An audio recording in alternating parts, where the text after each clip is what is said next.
I am Pyotr Ilyich Romanov. Peter, Tsar of all the Russias, and later, Emperor. History will remember me as Peter the Great, a title earned not by birth, but by iron will, blood-soaked reform, and a vision that burned through the mists of old Muscovy. I was born in 1672, not in a cradle of peace, but in a cauldron of dynastic uncertainty, amidst the intrigues of the Romanov court and the shadow of the Miloslavsky faction. My youth was shaped not by scholarly cloisters, but by the German quarter of Moscow, where I first tasted the strange and electric scent of the West. From the beginning, I was restless, a giant among men in both stature and ambition. I roamed the shipyards of the Dutch and English, learning the crafts of shipbuilding and navigation with my own calloused hands. I drank in the technologies, sciences, and ideas of Europe like a man starved. I returned to Russia not merely as Tsar, but as an architect of transformation. My first war, the Azov campaign against the Ottoman Empire, was a baptism by fire and frustration. Yet from its lessons emerged my first navy, a fleet that I would forge into a terror of the Baltic. The true crucible of my reign, however, was the Great Northern War against Charles XII of Sweden. 21 years we fought, through the snows of Narva, through the scorched plains of Poltava. At Narva in 1700, my green and untrained troops were routed by the battle-hardened Swedes. But I learned. I trained, rearmed, and restructured. By 1709, at Poltava, I delivered a crushing blow that shattered Sweden's imperial ambitions and made Russia a preeminent European power. With the Treaty of Nystad in 1721, the Baltic coast became Russian. I assumed the title Emperor of all Russia, a claim cemented by fire and diplomacy. My capital, St. Petersburg, founded in 1703 amid marshes and hardship, was my most ambitious architectural and cultural statement. Designed to rival the great capitals of Europe, it became a symbol of Russia's transformation. Thousands died constructing it, their bones buried in its foundations. But I deemed it necessary. A capital for a new Russia. St. Petersburg rose from the swamps of the Neva Delta, built with the blood and labor of peasants, soldiers, and prisoners. I demanded stone buildings, forbade wooden ones, and summoned architects from Italy, France, and Germany. Canals crisscrossed its boulevards, palaces gleamed beside the icy waters. The Peter and Paul Fortress anchored the city's heart. It was a window to the west, a declaration of defiance against backwardness. I moved the capital from Moscow to St. Petersburg to uproot old traditions and tether Russia to the European world.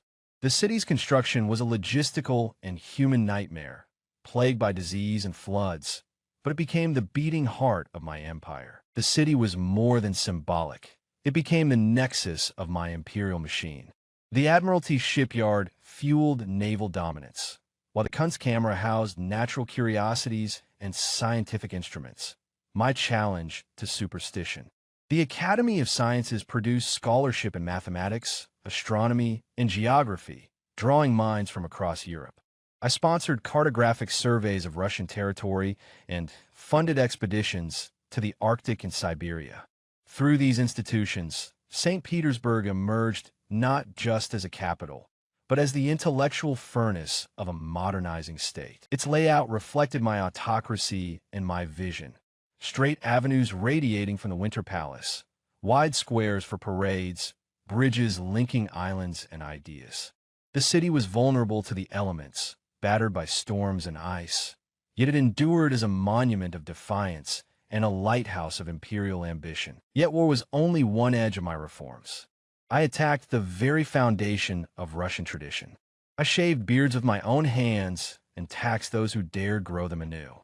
I forced noblemen into Western dress and mandated education in foreign sciences and administration.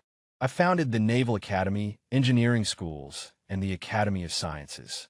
The table of ranks, my bureaucratic masterpiece, severed the old aristocracy's monopoly on power. Now, merit and service to the state defined a man's rise. In religion, I was no less radical.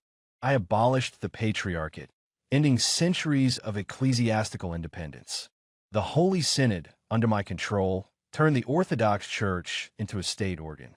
Priests became civil servants. I ensured that spiritual authority bent to imperial will. My domestic reforms touched every sphere. Taxation was systematized. Serfdom, though not abolished, was codified in ways that allowed greater state control. I encouraged factories, especially in metallurgy and textiles, laying the groundwork for a modern economy. Roads and canals connected a fractured empire. Military service became compulsory for nobles, ensuring loyalty and standardization.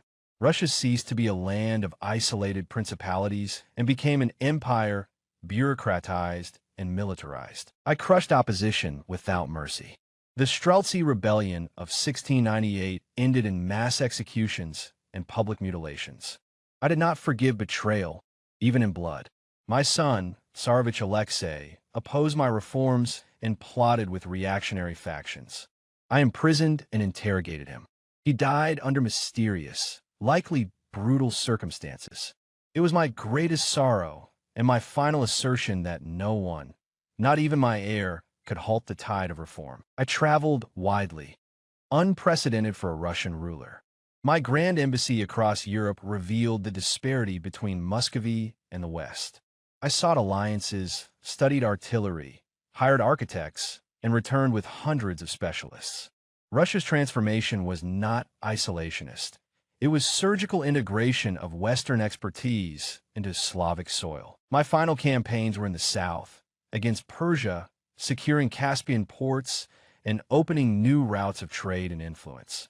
My health failed during the winter of 1724-25 after rescuing sailors during a storm. Fever consumed me.